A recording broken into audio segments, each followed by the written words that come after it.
out an array of defensive measures and attempting to evade, but the focused assault was relentless every time it tried to patch up a damaged section. Another barrage would hit, widening the damage further keep up the pressure. Zoran shouted, feeling the first taste of hope. The bridge was filled with a cacophony of sounds, the rapid beeping of consoles, the tense orders being relayed, and the occasional cheer as they saw the behemoth falter. But amidst the focused assault, a more somber sight was unfolding. Smaller ships desperate to escape the nightmare below darted. From Orinthia's surface there were not warships, but civilian transports filled with refugees hoping to escape the carnage. Their desperate trajectory, however, took them perilously close to the DRA behemoth. Zoran's heart clenched as he watched the scene unfold. Each transport represented countless lives, hopes, and dreams. Protect those ships at all costs, he commanded, hoping to provide them with a safe passage. However, despite their best efforts, the distance and the overwhelming might of the DRA behemoths meant they could only do so much. One by one, the DRA fleet targeted the fleeing vessels, mercilessly picking them off. The heart-wrenching scene fueled the determination of Zoran and his crew, even more their relentless assault on the DRA behemoth continued with renewed vigor as they hoped to make at least one enemy pay for the suffering caused. And as the part closed, it was evident that the tide of battle was only beginning to turn, with much more at stake than anyone could have imagined. Shifting the tide as the relentless assault on the DRA behemoth continued, it was evident that Zoran's strategy was taking its toll. The massive enemy ship, which had once seemed invulnerable, was now smoldering with huge breaches in its armored exterior. Sparks flew from its once mighty weapon ports and its defensive shields flickered intermittently. The Federation cruiser's Veridan enhanced firepower was proving more formidable than anyone had anticipated, but the moment of triumph was bittersweet, overshadowed by the grim sight of the civilian vessels being struck down. Each explosion served as a painful reminder of the price of war. The bridge crew's initial cheers slowly gave way to a silent determination. Everyone knew what was at stake as the Bagur DRA behemoth showed signs of critical damage. Zoran called out, "Prepare to target the next one. We need to give our people more time. However, the other DRA ships had been observing the engagement closely, not willing to see another of their kind fall. The four remaining behemoths began to change their formations almost in unison. They started to rotate and angle their enormous hulls toward Zoran's squadron. Their move was clearly defensive, seeking to shield their wounded kin from further harm. The pause was momentary. Suddenly, with a harmony that spoke of shared consciousness or an eerily synchronized AI, they unleashed a concentrated salvo of energy projectiles toward Zoran's ship's space around the cruisers, lit up with brilliant flashes. As deadly projectiles hurtled towards them, General Zoran, realizing the imminent threat, shouted evasive maneuvers braced for impact. Despite the crew's best efforts, the onslaught was overpowering. Zoran's fleet, though advanced and nimble, was significantly outnumbered and outgunned. Two of the Federation ships took direct hits. One cruiser's shields failed instantly under the barrage, causing a massive explosion that ripped it apart. The other ship, though still intact, was severely crippled, its engine trails flickering as it struggled to maintain formation.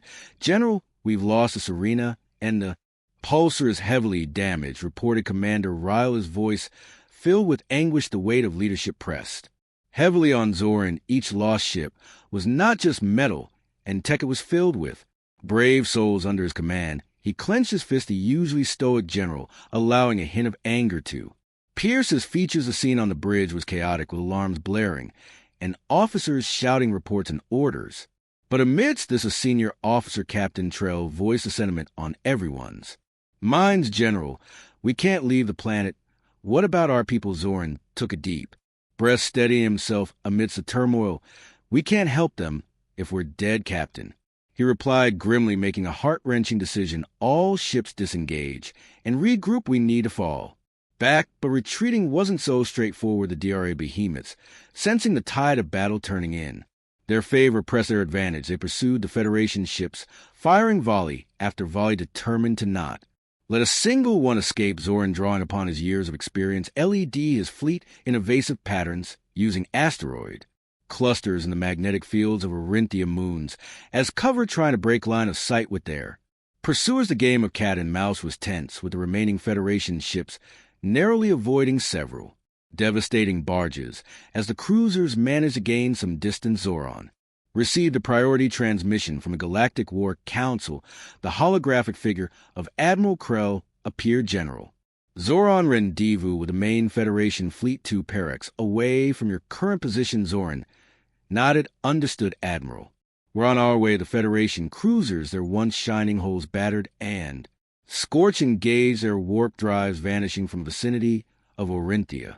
Behind them, the malevolent behemoths turned their attention back to the Bagur planet, resuming their ruthless bombardment betrayal for within several light years away aboard the sprawling DRA behemoth Rice LRA Arlon and Lithia found themselves trapped amidst a vast sea of cold metal and oppressive despair. The ship's air, thick with tension, seemed to suppress every ray of hope, yet in the quiet corners of their cells and the shadows of the corridors, a delicate plan had started to form, anchored by an unlikely alliance deep within the ship's dimly lit chambers. Aaron leaned closer to Rice and whispered, "Remember, on the third moonrise, everything changes." Rice gave a curt nod, while LRA, using her delicate fingers, subtly communicated in a series of coded hand gestures to Lithia. The latter, a master of deciphering the most cryptic of messages, instantly understood. Among the DRA guards, one stood out, Draven, with his upright posture and a distinct scar running down his left cheek. Seemed like any other dedicated guardian of the DRA collective, but hidden beneath that formidable exterior was a past intertwined with Arlen. Years ago, on a clandestine mission, Aaron had saved Draven, leading to an unspoken bond between them. Now, with the universe at stake, Draven's loyalty to his savior was about to be put to the test. The third moonrise was nearing. From the behemoth's transparent sections, one could witness the celestial events beginning as the third moon of Orinthia started its ascent. Its silver sheen painted the ship, making everything momentarily ethereal. As the DRA guards prepared for their shift change, taking a moment, reprieve, Draven made his move, accessing the ship's control panel with a stolen code. He deactivated the containment fields of the holding cells instantaneously. Doors slid open and out poured the prisoners, confused, angry, and desperate. The behemoth turned into a battleground. Some prisoners, acting on pure instinct, attacked the DRA guards, using any improvised weapon they could find. The chaos served as a diversion, drawing the attention of reinforcements and overwhelming the ship's internal security. Using this pandemonium as a cover, Draven swiftly met with Arlen's that the vastness of space rippled as General Zoran's squadron of 6 battle cruisers burst forth from warp speed, bearing directly down on the besieged planet Orinthia. Each ship sleek and imposing gleamed menacingly as its engines hummed with a latent energy ready for battle. The sight before them was as magnificent as it was haunting.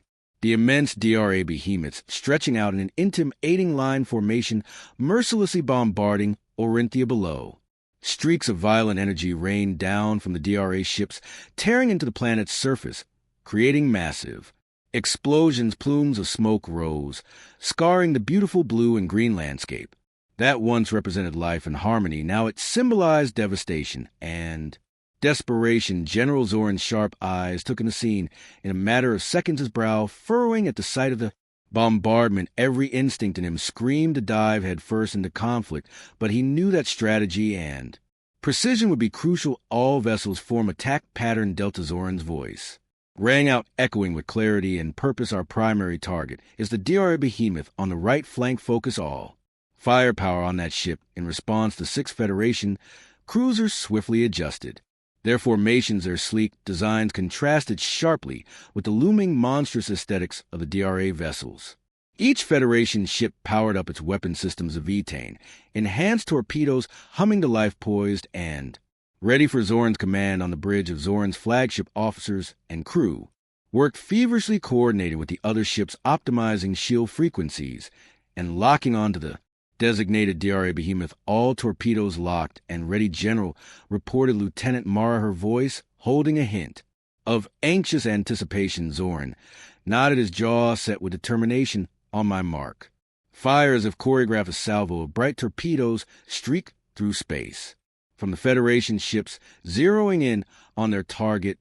The torpedoes impacted with ferocious power, creating a series of brilliant explosions across the hull of the targeted DRA ship. Beams of laser Fire accompanied the torpedoes, each strike hitting with precision, and Power the Behemoth tried to retaliate, sending out an array of defensive measures and attempting to evade, but the focused assault was relentless every time it tried to patch up a damaged section. Another barrage would hit, widening the damage further, keep up the pressure. Zoran shouted, feeling the first taste of hope. The bridge was filled with a cacophony of sounds, the rapid beeping of consoles, the tense orders being relayed, and the occasional cheer as they saw the behemoth falter. But amidst the focused assault, a more somber sight was unfolding. Smaller ships desperate to escape the nightmare below darted.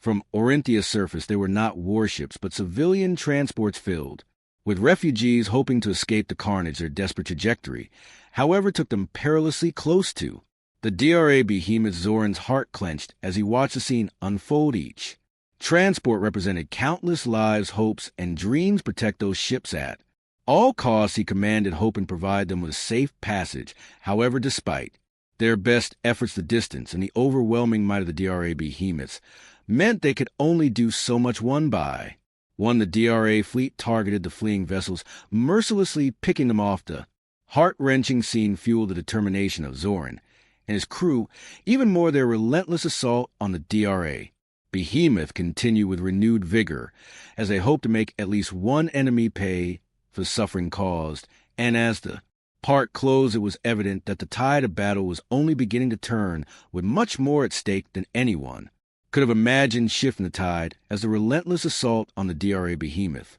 continued, it was evident that Zoran's strategy was taking its toll. The massive enemy ship, which had once seemed invulnerable, was now smoldering with huge breaches, and its armored exterior sparks flew from its once mighty weapon ports, and its defensive shields flickered intermittently. The Federation cruiser's Veridan enhanced firepower was proving more formidable than anyone had anticipated, but the moment of triumph was bittersweet, overshadowed by the grim sight of civilian vessels being struck down. Each explosion served as a painful reminder of the price of war. The bridge crew's initial cheers slowly gave way to a silent determination. Everyone knew what was at stake as the Begur DRA behemoth showed signs of critical damage. Zoran called out, prepare to target the next one. We need to give our people more time. However, the other DRA ships had been observing the engagement closely, not willing to see another of their kind fall. The four remaining behemoths began to change their formations almost in unison. They started to rotate and angle their enormous hulls toward Zoran's squadron. Their move was clearly defensive, seeking to shield their wounded kin from further harm. The pause was momentary. Suddenly, with a harmony that spoke of shared consciousness or an eerily synchronized AI, they unleashed a concentrated salvo of energy projectiles toward Zoran's ship's space around the cruisers, lit up with brilliant flashes. As deadly projectiles hurtled towards him, General Zoran, realizing the imminent threat, shouted evasive maneuvers braced for impact. Despite the crew's best efforts, the onslaught was overpowering. Zoran's fleet, though advanced and nimble, was significantly outnumbered and outgunned. Two of the Federation ships took direct hits. One cruiser's shields failed instantly under the barrage, causing a massive explosion that ripped it apart. The other ship, though still intact, was severely crippled, its engine trails flickering as it struggled to maintain formation. General, we've lost this arena, and the pulsar is heavily damaged, reported Commander Ryle, his voice filled with anguish. The weight of leadership pressed heavily on Zoran. Each lost ship was not just metal and tech, it was filled with brave souls under his command. He clenched his fist, the usually stoic general, allowing a hint of anger to pierce his features. The scene on the bridge was chaotic, with alarms blaring and officers shouting reports and orders. But amidst this, a senior officer, Captain Trell, voiced a sentiment on everyone's minds. General, we can't leave the planet. What about our people? Zoran took a deep breath, steadying himself amidst the turmoil. We can't help them if we're dead, Captain, he replied grimly, making a heart-wrenching decision. All ships disengage and regroup. We need to fall back. But retreating wasn't so straightforward. The DRA behemoths, sensing the tide of battle turning in their favor, pressed their advantage. They pursued the Federation ships, firing volley after volley, determined to not let a single one escape. Zoran, drawing upon his years of experience, led his fleet in evasive patterns, using asteroid clusters in the magnetic fields of Orinthia moons as cover, trying to break line of sight with their Pursuers, the game of cat and mouse was tense, with the remaining Federation ships narrowly avoiding several devastating barges as the cruisers managed to gain some distance. Zoran received a priority transmission from the Galactic War Council. The holographic figure of Admiral Krell appeared. General Zoran Rendezvous with the main Federation Fleet 2 Perex away from your current position. Zoran nodded. Understood, Admiral. We're on our way. The Federation cruisers, their once shining hulls battered and scorching, gauge their warp drives vanishing from the vicinity of Orinthia. Behind them, the malevolent behemoths turned their attention back to Bagur planet, resuming their ruthless bombardment betrayal from within several light years away aboard the sprawling DRA behemoth Rhysolare Arlon and Lithia found themselves trapped amidst a vast sea of cold metal and oppressive despair. The ship's air, thick with tension, seemed to suppress every ray of hope, yet in the quiet corners of their cells and the shadows of the corridors, a delicate plan had started to form, anchored by an unlikely alliance deep within the ship's dimly lit chambers. Aaron leaned closer to Rice and whispered, "Remember, on the third moonrise, everything changes." Rice gave a curt nod, while LRA, using her delicate fingers, subtly communicated in a series of coded hand gestures to Lithia. The latter, a master at deciphering the most cryptic of messages, instantly understood. Among the DRA guards, one stood out, Draven, with his upright posture and a distinct scar running down his left cheek.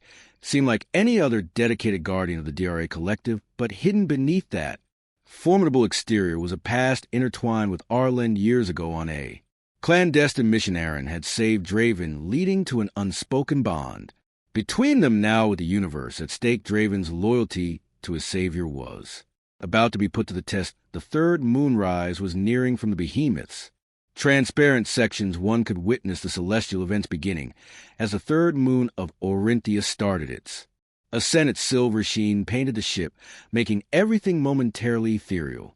As the DRA guard prepared for their shift change, taking a moment, reprieve, Draven made his move, accessing the ship's control panel with a stolen code. He deactivated the containment fields of the holding cells instantaneously. Doors slid open and out poured the prisoners, confused, angry, and desperate. The behemoth turned into a battleground. Some prisoners, acting on pure instinct, attacked the DRA guards using any improvised weapon they could find. The chaos served as a diversion, drawing the attention of reinforcements and overwhelming the ship's internal security. Using this pandemonium as a cover, Draven swiftly met with Arlen's group. This way, he commanded, leading them through a labyrinth of passageways. Every turn they took, every corridor they entered was calculated, following a path Draven had meticulously planned. As they maneuvered, they encountered pockets of DRA resistance. With a cold, clinical efficiency, Draven neutralized them. His allegiance to Arlen was clear. Each shot he fired against his kin was a testament to the depth of his loyalty and the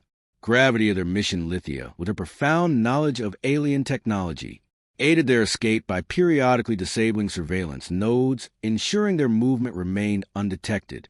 Meanwhile, LRA, Ever Protector, watched their six, ensuring no surprise attacks would hamper their progress. Reaching a concealed junction, Draven input a sequence into a hidden panel. "Are stealing an elevator. This will take us directly to the hangar of the stealth ship.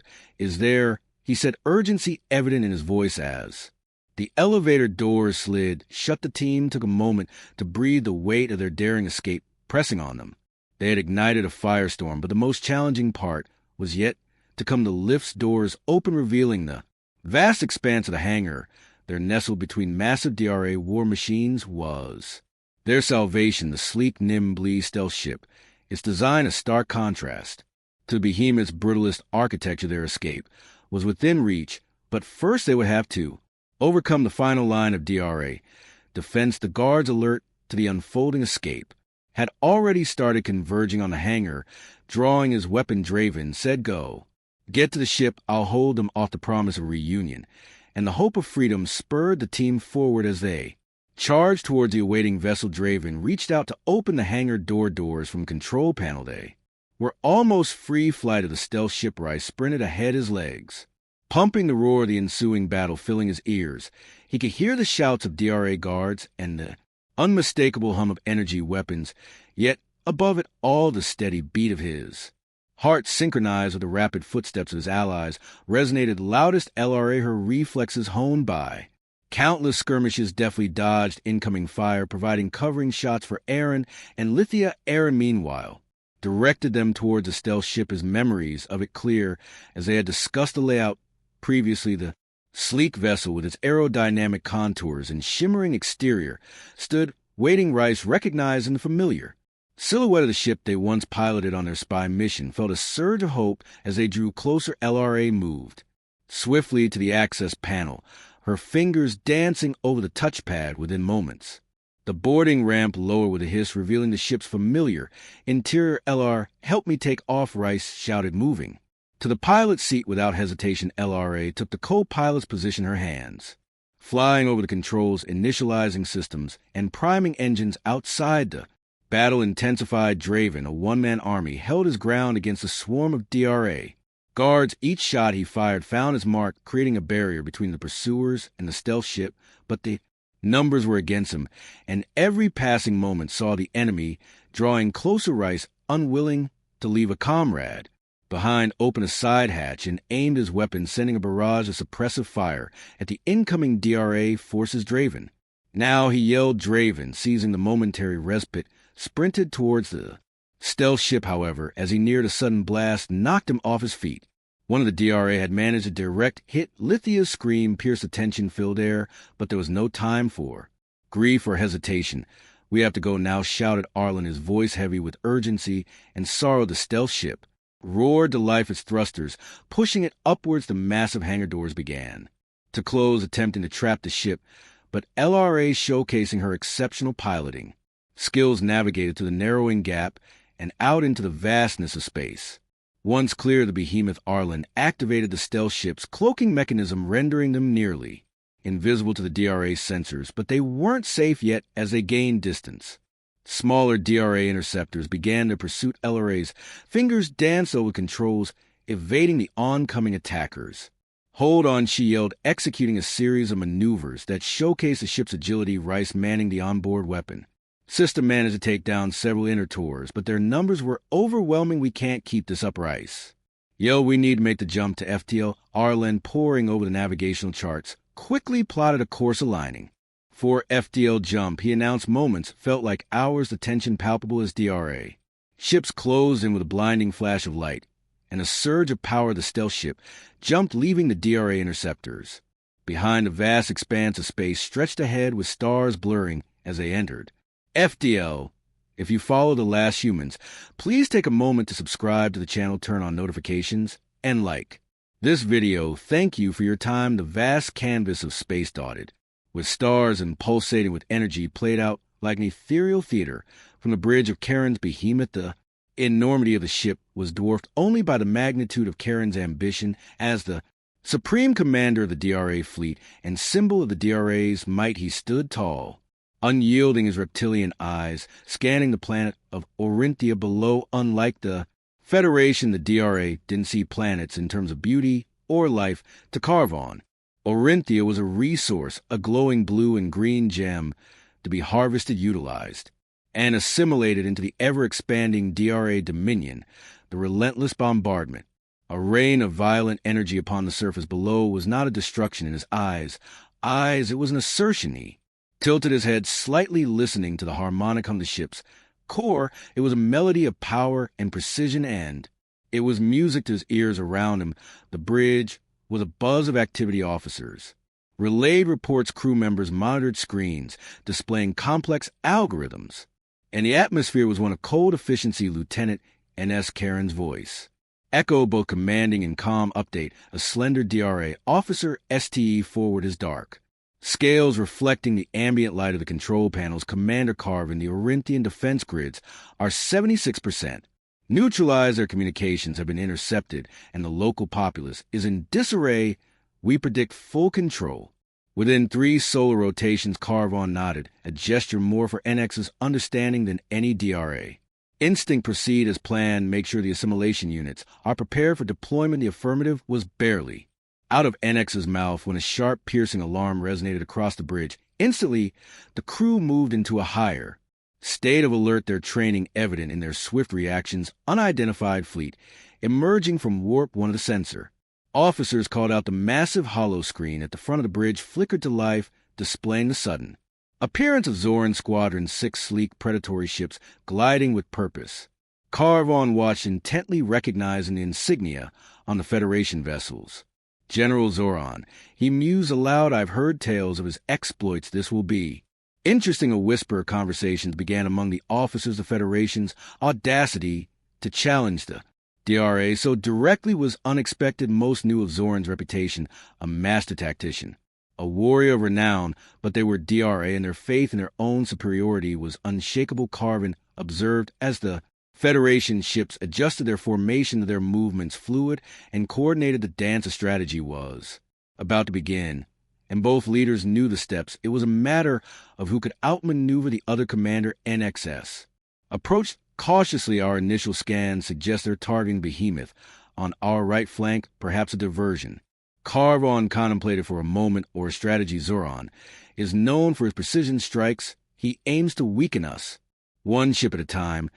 There was no panic in Karen's demeanor, only a heightened and interest alert the targeted ship have. Them bolster their defenses and prepare for a direct assault, while the bridge prepared for the impending confrontation. Deep within Carvin was an emotion rarely felt, anticipation. This would not be a simple annexation. It was a dance of 2 galactic powers, and the galaxy was watching as the Federation's torpedoes burst into life, their fiery trails illuminating space's darkness. Carvon felt the weight of leadership. He had countless battles under his belt, but this one against Zoran promised to be legendary. Let them come, Carvon whispered himself, his gaze unwavering. We shall see if the Federation's might match as its reputation the vastness of space. As 2 titans prepared to clash, the destiny of Orinthia and its inhabitants hung in the balance. The vastness of space was momentarily set aflame by the Federation's unexpected tactical maneuver. Their decision to concentrate fire on a single DRA behemoth was not one Carvon had anticipated, and the sudden onslaught left his fleet momentarily disoriented. To the maelstrom of explosions and chaos, he discerned the Federation's underlying strategy: isolate, attack, and decimate his ships one at a time. It was a classic maneuver, yet executed with such precision that even Carvon, in the depths of his reptilian heart, felt a flicker of admiration for Zoran's tactics on board the best behemoth. Alarms blared in warning. Lights illuminated the bridge in a frantic dance of red. The ship's captain, sensing the dire situation, transmitted distress signals across all channels. Commander Carvon, we are under heavy fire. Shields are degrading faster than we can reinforce them. Carvin's eyes, usually so cold and calculating, now burned with determination. He quickly realized that if the Bagua behemoth fell, it would serve as more than just a loss of firepower. Would be a blow to the DRA's pride and reputation. The Federation was trying to send a clear message, and Carvon had no intention of letting them succeed. Realigning his fleet with swift, decisive commands, Carvon orchestrated protective formation around the besieged ship. His smaller craft swooped in, drawing the Federation's fire and deflecting it from the behemoth. Protect the behemoth at all costs. Redirect energy from non-essential systems to shields and weaponry. He ordered. In the midst of this tactical rearrangement, Carvon found himself watching the fleeing civilian crafts from Orinthia, their desperate flight, a silent testament to the Federation's commitment to protect its own. While he struggled to understand the emotional connection that humans had with their kin, he couldn't deny the lengths they were willing to go to ensure their safety. Could this be their Achilles heel? The DRA had no such sentimentality for them. The weak were sea and the strong survive. It was a brutal way of life, one that had ensured the DRA's dominance for millennia. But now, as Carvon gazed at the protective arc the Federation ships formed around the civilians, he wondered if their human emotions, their sense of duty and love, could be turned into a liability. A plan began to form in his mind. If he could distract the Federation by threatening the civilian ships, perhaps it would buy him the time he needed to regroup and retaliate. Yet, as the battle raged on, another thought, uninvited and unsettling, began to niggle at the edges of his consciousness. The humans' unyielding spirit, their willingness to sacrifice for the greater good, posed a question that Carvin had never truly pondered. What drove such creatures? Was it mere survival or something deeper shaking off? The distraction, he returned his focus to the task at hand. The Federation's relentless assault continued, but with the DRA fleet's realignment, they now presented a more united front, proving they weren't so easily outmaneuvered. The behemoth, though damaged, still held on its crew, working fervently to patch up damaged systems and bolster its flagging defenses. Karen's communicator buzzed. Commander, reinforcements from the Zephyr Quadrant are en route. A slow, satisfied smile spread across Karen's face. The tide was turning. The Federation's gambit had been bold, but the DRA were far from defeated now as the two mighty forces continued their celestial dance of war. The DRA leader harbored a newfound respect for his adversary. This wasn't just a battle for territory or dominance. It was a clash of ideologies, a testament to the enduring spirit of both races, and, for the first time in Ian's Carvin, felt the thrill of uncertainty, a sensation. Both exhilarating and terrifying, the outcome of this conflict was far from predetermined, and the universe watched. With bated breath, the nebulous theater, a war dotted with flares of red-green and blue from clashing ships, suddenly reverberated with a different kind of intensity, having been caught off guard. Once the DRA fleet, under Karen's meticulous command, began to demonstrate why they were feared across galaxies, their ships pulsing with chilling blue hues, synchronized in movement and purpose with cutting-edge tech and seamless coordination, they started to unleash a barrage of energy, turning the tables against the Federation. Amid the cacophony of blasts and retaliatory strikes, Karen's voice rang clear and cold across DRA comms. Target their civilian crafts. He ordered, his tone devoid of emotion. There was a brief pause among subordinates, not due to reluctance but sheer surprise. Attacking civilian ships directly was not just audacious. It was a stark statement. Lieutenant Uri, one of Karen's most trusted officers, quickly grasped the intent behind the order. You aim to demoralize them, he mused. Not really. Expecting an answer, Karen's eyes fixed on the fleeing civilian craft, small specks against the expansive backdrop of the universe. The Federation needs a reminder of the price of boldness, he replied tersely. The next few moments seemed to stretch for an eternity. Brilliant streaks of energy shot out from the DRA fleet, homing in on the defensive civilian ships. One by one, the crafts erupted in flames, their desperate attempts to evade proving futile against the DRA's advanced targeting systems. The universe bore silent witness to the ruthless assertion of the Drax's dominance, a chilling demonstration of power over compassion for the DRA. It wasn't about cruelty. Cruelty implied emotion, a capriciousness in the act. This was calculation, strategy, sending a message in the language of destruction. Each explosion of civilian ship echoed across both fleets, reinforcing the disparity in their values. From the debris of what were once vessels filled with hope, Karen's gaze shifted to Zoran's fleet. Their formation was now disrupted, their synchronized movement slightly more frantic, and the damage was evident. Several Federation ships trailed smoke, their hulls scarred, and their movements sluggish. Count the cost. Carvon murmured to himself, though his words reached the ears of his officers. This is the price they pay. Uri nodded, eyes never leaving the battlefield. They were unprepared for our response. Their audacity will be their downfall. But even as the DRA fleet seemed to revel in their tactical advantage, Carvin's strategic mind was already at work. The Federation's audacious assault had been a lesson won. He wouldn't forget they were formidable, capable of innovation on the fly. They had guts, and yet even as he acknowledged their skill, Carvon felt a surge of confidence. The Federation, for all their valor, were still driven by emotion, their protective stance around the civilian craft had been their undoing. For the DRA, war was pure calculus, and emotions had no place in it. Slowly, the tide of battle began to shift unmistakably in favor of the DRA. As the intensity of the Federation's return fire waned, it became evident that Zoran's ships were beginning a strategic withdrawal. Carvon watched their retreat with a mix of satisfaction and anticipation. The Federation had demonstrated they were a force to be reckoned with, but today the universe had been reminded of the DRA's unparalleled might. Staring out into the vastness, Carvin felt a strange sensation, something he hadn't experienced in many battles. Respect for an adversary who could challenge the DRA, push them to adapt and fight with such determination. But as the last of Zoran's ships disappeared into the abyss, Karen's reptilian eyes shimmered with confidence. This war was far from over, but the DRA's eventual victory was in his mind a foregone conclusion. The once turbulent Expanse of space now settled into an eerie quietude. Zoran's fleet had retreated their luminous trails slowly, fading from sight, but the shadows they left behind lingered, casting doubt upon.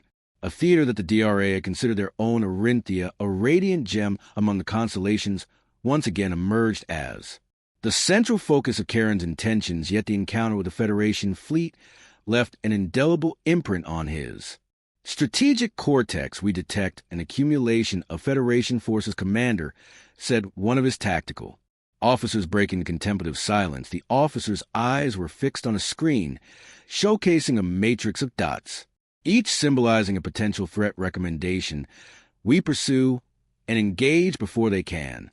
Consolidate. Carvon considered the suggestion, memories of a skirmish fresh in his mind. He had seen many commanders in his lifetime, but few, if any, had shown the audacity and tactical acumen of Zoran to engage without fully understanding this newfound adversary would be reckless. No, Karen's voice was firm but contemplative. We will not pursue, realign the fleet, and restart the bombardment of Orinthia from orbit. The inhabitants must know the consequence of Federation interference. His officer looked puzzled.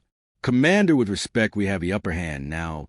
Why wait? Karen's gaze didn't waver from the looming specter of Orinthia, because, Lieutenant, the game has changed, and to underestimate an opponent, especially one as resourceful as Zoran, would be folly. There was a sentiment that Carvon had rarely felt, let alone voiced respect.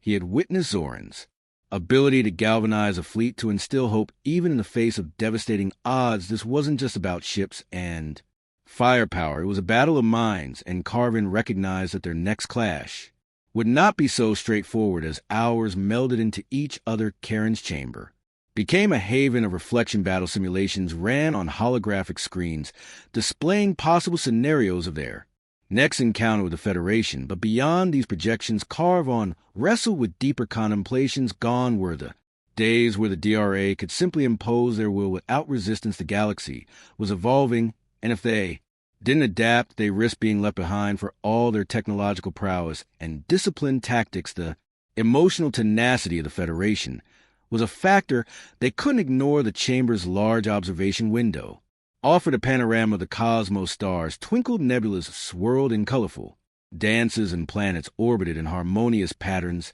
It was a tapestry of existence, and the DRA's role within it was becoming increasing. LY complex. Deep in thought, Carvon pondered the paths the universe could take. Each choice, each battle, every strategy could tip the scales in unforeseen ways. He held an unwavering belief in the DRA's destiny to reign supreme, yet a nagging voice reminded him that complacency could be the downfall of even the mightiest. The weight of the galaxy's fate rested heavily upon him. The intertwining fates of the DRA, the Federation, Orinthia, and countless other entities hung in the balance. This wasn't just about conquest. It was about survival, legacy, and the future. With a vast expanse of space stretching before him, Carvon's silhouette stood as a testament to challenges ahead. This chapter in the galaxy's history was just beginning, and the DRA, with Carvon at the helm, would need more than sheer might to navigate the tumultuous waters ahead.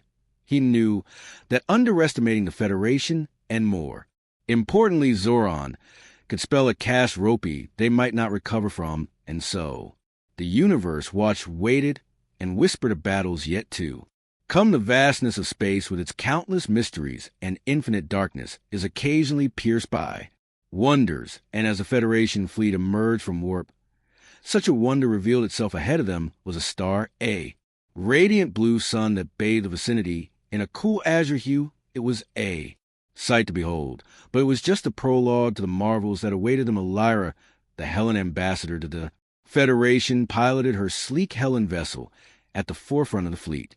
From the emblematic design of her ship, it was evident it represented the Helen's aesthetic sensibilities and their technological prowess. Through the communication channel, Ella's calm voice resonated on the bridge of the Federation flagship, the Star Strider, where Captain Yoris listened intently.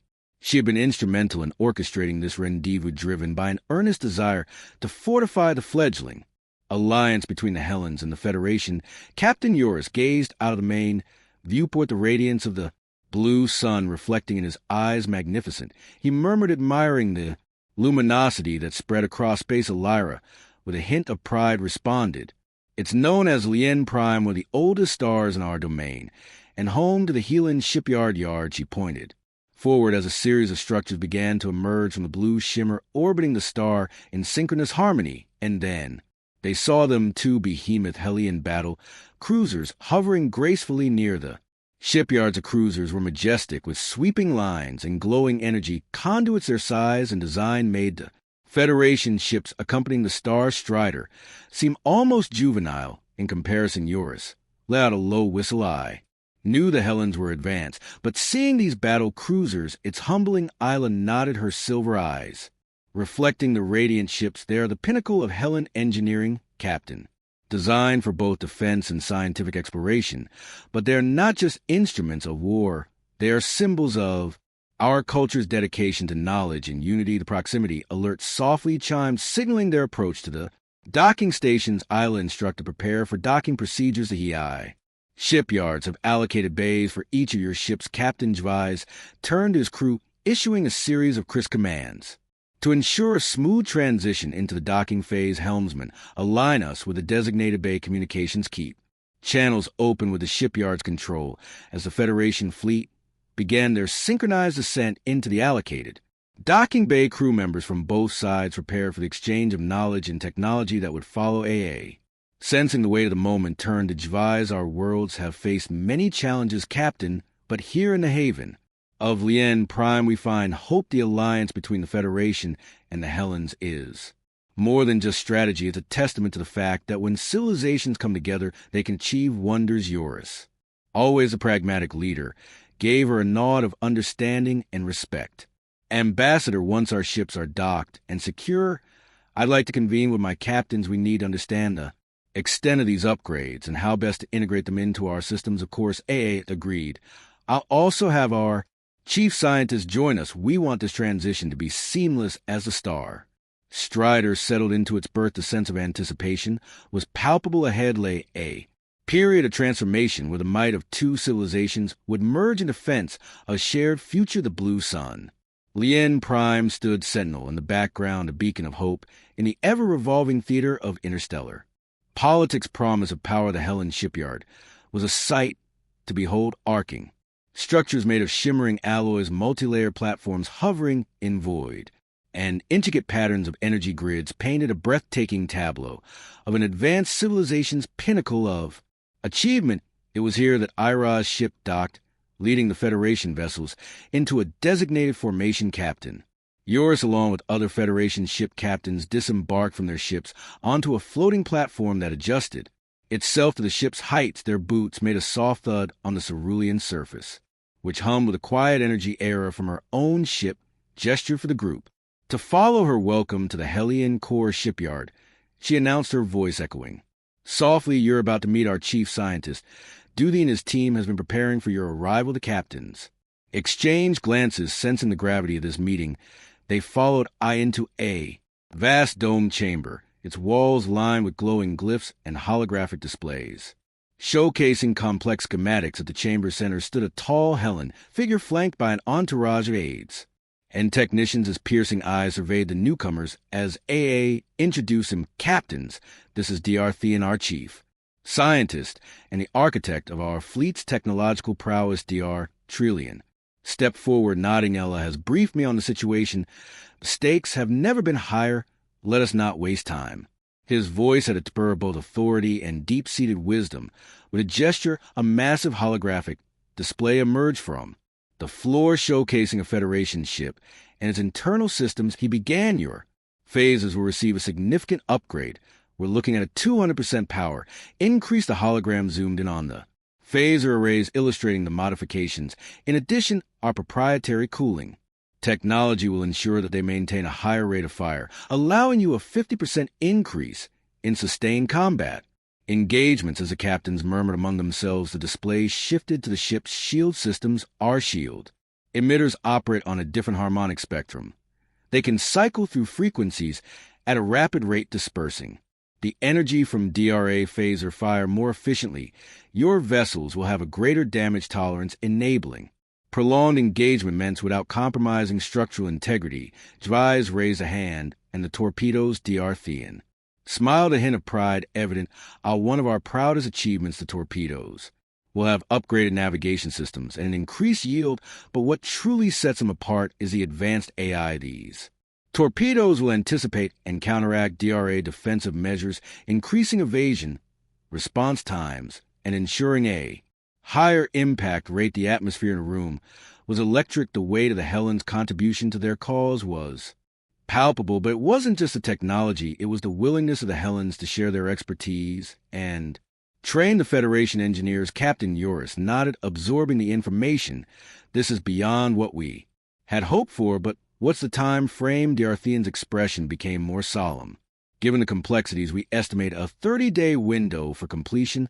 The room went silent. 30 days in the galactics scheme of things wasn't long, especially given the scope of the upgrades, yet with the DRA threat looming large every moment counted. AA stepped forward, sensing the captain's apprehensions. We understand the urgency of the situation. Our teams will work around the clock to ensure timely completion, but rest assured, while time is of the essence, quality and precision won't be compromised. Captain Eurus met her gaze, determination shining in his eyes. With these upgrades, I can't wait to take the fight straight to the DRA. As the meeting adjourned, the Federation captains left with a renewed sense of hope. The galaxy was on the brink, but with allies like the Helens, there was a glimmer of hope, a promise of power.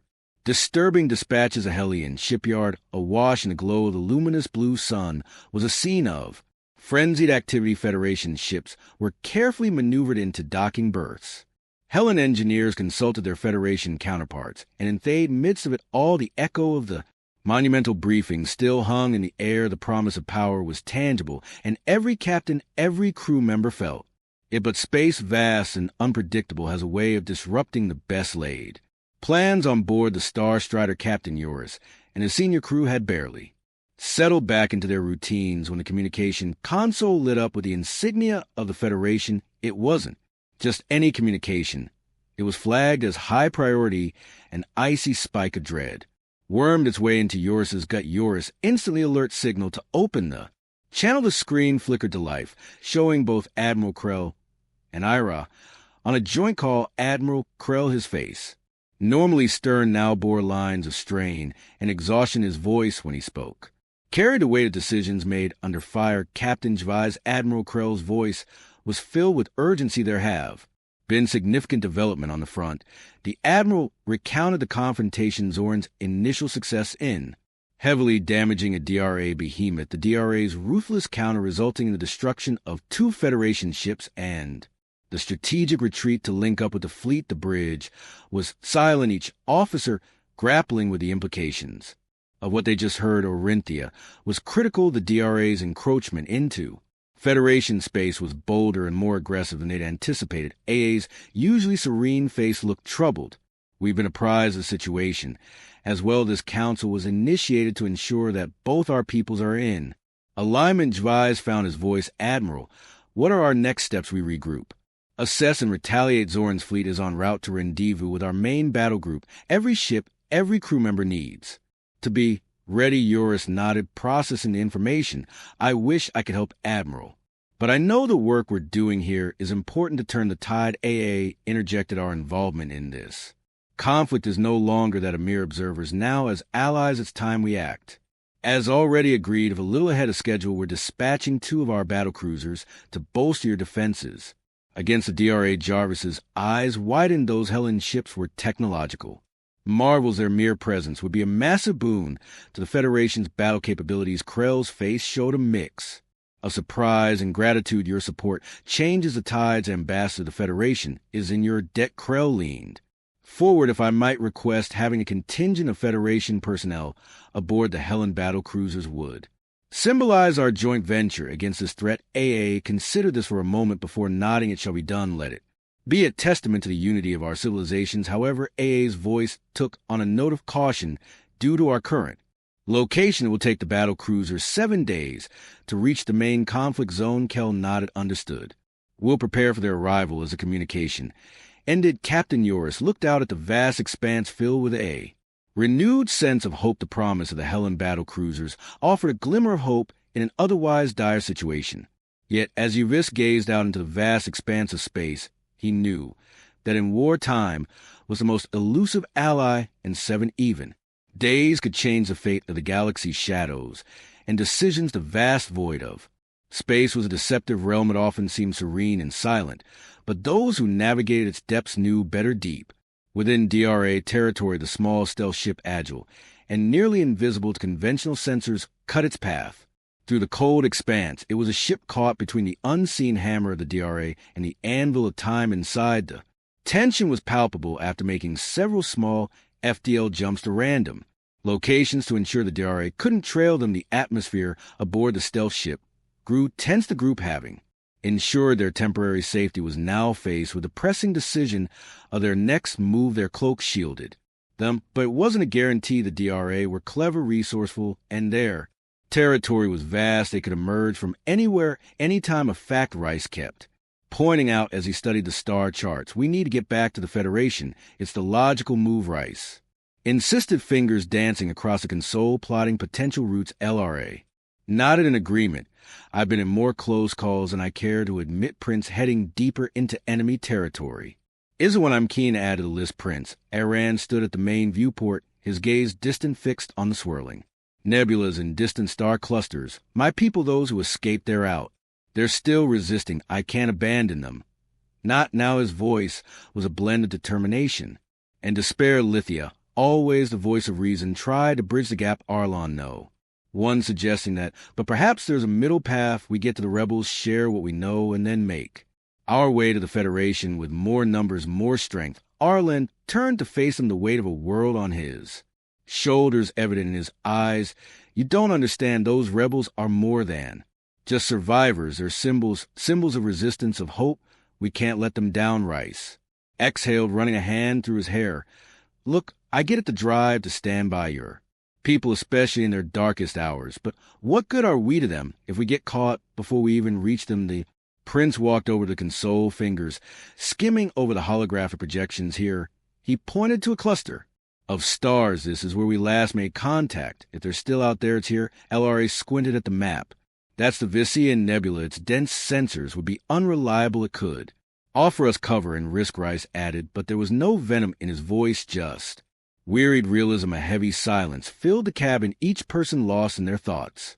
Weighed the risks, the rewards of values they held dearest. The very essence of their mission was alliance's unity and collective defiance, a realization that in a universe where threats like the DRA existed, divides were a luxury none could afford. Lithia broke the silence. "We stand together, then to the rebels first, then."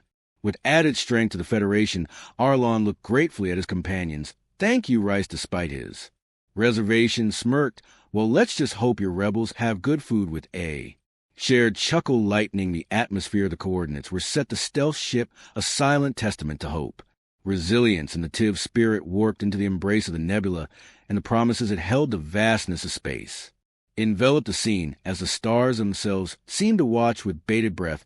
Emerging from the nebulous shimmer of a nearby star clustered the sleek, battle-worn forms of Zoran's four ships. Appeared, their engines hummed with a subdued power, their metal skins adorned with the scars of recent combat. As they approached the formidable formation of the Eighth Fleet, a myriad of beacons lit up, signaling their safe docking trajectories across the vast array of the Eighth Fleet's vessels. Bridge crews stared in awe at the hollow screens. The images of Zoran's ships bore testament to their fierce encounters with the DRA. The very fact that they had emerged from such a confrontation was enough to send murmurs of admiration rippling through the ranks. On the flagship of the Eighth Fleet, Captain Hale adjusted his cap and whispered to his first officer, "That's the ship that took on a DRA behemoth and lived to tell the tale." The first officer, a grizzled veteran named Hark, nodded. "Zoran's got the touch of the ancients. Never seen anything quite like it." Indeed, similar exchanges took place across the fleet. Communications channels buzzed with a mix of speculation and awe tales of Zoran's audacity, his tactical genius, and above all his unyielding courage, were shared and reshared, growing in grandeur with each retelling. A broadcast signal bearing Orin's insignia soon pierced the ambient chatter of the deep. Resonant voice of the revered commander filled every vessel's communication system. "Captains of the Eighth Fleet, this is General Zoran. We have much to discuss. I request your presence aboard my ship For a strategy debrief, the response was almost immediate one-by-one affirmations. From Captain's Port in General Zoran Captain Hale of the Star Vanguard we are. At your service, another chimed in. This is Captain Run of the Nebula Guard. It'll be an honor to stand with you. And so it continued a chorus of captains, expressing their respect and readiness on Zoran's ship. The crew prepared the conference room. The large round table gleamed under the overhead lights, surrounded by seats equipped with data terminals. At the head of the table, a larger terminal was set up, no doubt, for Zoran himself as the captains began. To arrive via transport shuttles, the airlock chamber became a melting pot of Federation uniforms of various insignias and badges told tales of battles fought and victories won. Yet as each captain stepped onto Zoran's ship, there was a shared sentiment, respect for the man who had against all odds given. The DRA paused, greeting each captain personally. Zoran nodded, exchanged a few words, and ensured everyone felt acknowledged. This wasn't just about strategy, it was about unity as captain. Hale approached. He extended his hand. General, your deeds are already the stuff of legends. We stand with you. Zoran, his face bearing the weight of the recent battle, but eyes alight with fierce determination, nodded. Thank you, Captain. Today we unite as one fleet, one force. Together we'll write the next chapter of this legend. The chamber soon filled with the murmur of discussions, anticipation for the debrief, and the shared camaraderie of warriors ready to face a common foe. The stage was set for Zoran's next move, and every soul aboard his ship felt it. History was in making. The debrief, the grand conference room on Zoran's ship, was awash with captains from all corners of the Federation, its circular shape with massive view screen on one side and tiers of seats made it reminiscent of ancient amphitheaters. Every seat was occupied, with the assembled captains leaning forward in anticipation. The room dimmed, and the view screen came to life, displaying the imposing figure of Admiral Krell. He sat in his command chair on the bridge of the Federation's primary command ship, the great star expanse stretching out behind him. The iconic silver beard and steely eyes of Krell commanded immediate respect. Captains of the 8th Fleet, we gather under the most dire of circumstances, yet also a ray of hope. This ray of hope has been ignited by General Zoran and his crew. He paused, emotion evident in his eyes, but it's with a heavy heart that we also remember the brave souls who paid the ultimate price in the recent encounter. Their memories will fuel our fight, and their sacrifice will not be in vain. A somber moment of silence washed over the room as the weight of the Admiral's words sank in. Zoran then stepped forward, the room's lights illuminating him. He stood tall, his posture radiating authority and confidence. Thank you, Admiral. Captains, our encounter with the DRA reveals several crucial insights that may very well turn the tide in our favor. He activated a hollow projector, and a three-dimensional recreation of the recent battle with the DRA came to life. Ships darted about with Zoran providing a detailed narration of each strategic move. As we approached the Drax behemoth, he said, zooming in on a segment of the battle, we noted their initial overconfidence. It was only when we pressed our advantage and hit them where they least expected that we saw a shift. The DRA commander is no ordinary foe. They're cunning, adaptive, and incredibly resourceful. Zoran continued, highlighting the DRA strategies, their feints, and more. Importantly, the moments when the DRA forces seemed uncertain or reactive.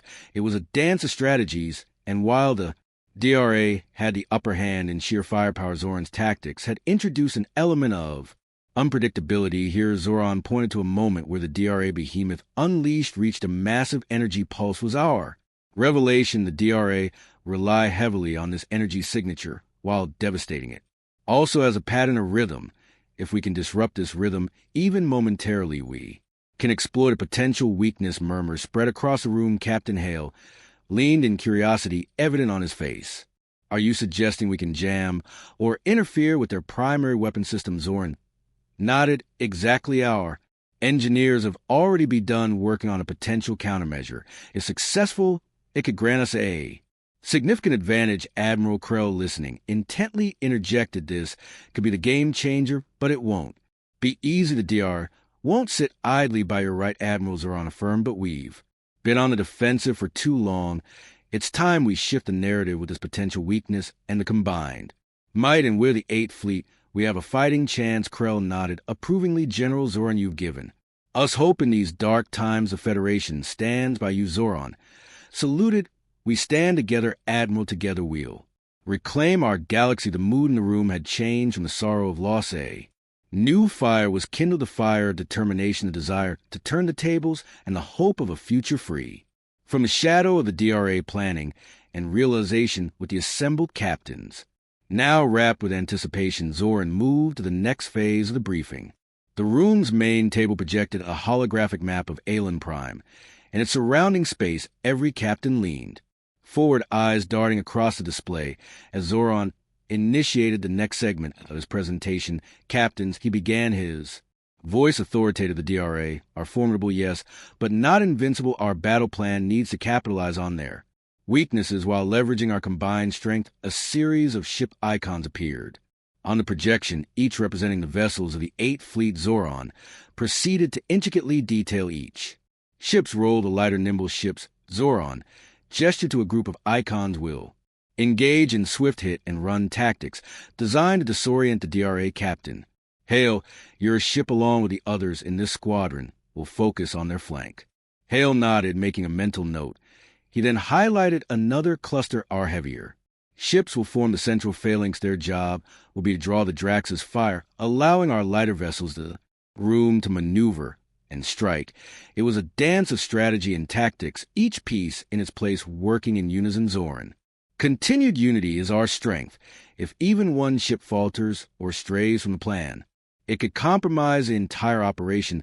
Our cohesion, our trust in one another, that will be our defining advantage. A series of approving nods and murmurs echoed through the room. The captains were seasoned veterans, each having faced the DRA in varying capacities, yet the comprehensive nature of Zoran's plan offered a newfound confidence. However, as the momentum of the briefing reached its peak, Admiral Krell's image on the view screen stiffened. General Zoran, he began, his tone heavy with an underlying concern. Before we proceed, there's pertinent information regarding the Helen reinforcements and the technological upgrade. Zoran nodded, indicating for the Admiral to continue. The Hellion battle cruisers have been dispatched, but their estimated time of arrival is 7 days. Kell paused, letting the information settle. The technological upgrades for our fleet crucial, as there will take approximately 30 days to complete. The weight of the revelation hung in the air like a thick fog. The math was simple and grim. The impending battle against the DRA would have to be faced without the might of the Hellion battle cruisers and without the advanced upgrades. A tide of a whispered concern swept through the conference room. Zoran, sensing the shift in mood, stepped forward, addressing the group with unwavering resolve. We knew this battle wouldn't be easy. The DRA have always had a numerical and technological advantage, but they lack what we have: unity, determination, and the element of surprise. His eyes scanned the room, meeting the gaze of each captain. We have a plan, a solid plan. The Helen support would have been advantageous, yes, but we cannot and will not rely solely on external factors. Our strength comes from within, from our combined experience, our collective wisdom, and our unyielding spirit. Admiral Krell, visibly impressed by Zoran's leadership, added, General Zoran is right. We face dire situations before. With strategy, courage, and determination, we've emerged victorious. This battle will be no different. The room grew silent, with each captain absorbing the words, recalibrating their mindset. It was a palpable shift from apprehension back to determination. Zoran concluded, return to your ships, brief your crews, and prepare for battle. We move with the knowledge that the entire Federation is behind us. Together we'll ensure the DRA regret ever crossing our path. It was a statement of promise and a rallying cry. The unity of the fleet was more crucial than ever. Urgency and departure, just as the gathering was about to disperse. Urgent beeping alert resonated through Zoran's ship, instantly arresting everyone's attention. The communications officer's voice echoed into the conference room, breaking the charged silence. General Zoran, our Helen gravimetric sensors have picked up 4 incoming DRA vessels on a direct course for Orlan Prime. Estimated time of arrival 12 hours. The mood already dense with the weight of the previous revelations grew heavier. Zoran's sharp eyes scanned the captain, gauging their reactions. A medley of concern, determination, and resolve was evident in their expressions before uncertainty Could take route Zoran stepped forward, his voice unwavering, captains of DRAs. Premature arrival only underscores the importance of our mission. It also means they might not be expecting our full. Forced to face them heating, we have a strategic advantage. The room was silent. Save for the hum of the ship's machinery, the captains waited, anticipating Zoran's next move. We knew this battle wouldn't be won with ease. Every moment, every decision counts. Zoran continued. Our swift response will be paramount to DRA. Think they're making a surprise move. It's our turn to surprise them. Captain Hale, taking a moment from the weight of the news, stepped forward, his voice echoing the sentiment of the entire fleet. General, we trust in your leadership and strategy. The 8th Fleet stands united. Orlan Prime will not fall on our watch. Zoran nodded in acknowledgement. Your trust is well placed, Captain. Return to your ships, rally your crews, and prepare for engagement. We depart in 1 hour. Every ship, every crew member plays a vital role with determination renewed. The captain saluted Zoran and began making their way out of the conference room. Their steps were swift, the urgency of the situation evident in every movement. As the captains dispersed, Zoran sent out a broadcast to the entire fleet. To all ships of the 8th Fleet, this is General Zoran. Our resolve, our unity will be tested in the coming hours. The DRA seek to undermine our efforts, but we stand as one, delivering a decisive blow. Our strategy, our unity, and our sheer shall be our shield and weapon. Let's purge Alan Prime of the DRA menace and send a resounding message to the galaxy. We are the Federation, and we will prevail. Across the fleet, crew members went about their duties with renewed vigor, carrying out final checks and battle preparations. The stars themselves seemed to shimmer with anticipation. The vastness of space bearing witness to the impending confrontation. And as the 8th Fleet began aligning into formation for departure, a breathtaking scene unfolded several light years away. The Hellion shipyards, Lien Prime, a jewel amidst a vast cosmic landscape, bore witness to the awe-inspiring departure of its 2 mightiest battle cruisers. Their sleek and formidable forms glided effortlessly luminous against the backdrop of space as they engaged there. FDL Drive's brilliant streaks of light marked their trajectory, setting the stage for their eventual and inevitable clash with the DRA. The universe, with its countless stars and galaxies, was now a theater of war where destinies would be forged, legends birthed, and the future of entire civilizations decided. The calm before the storm.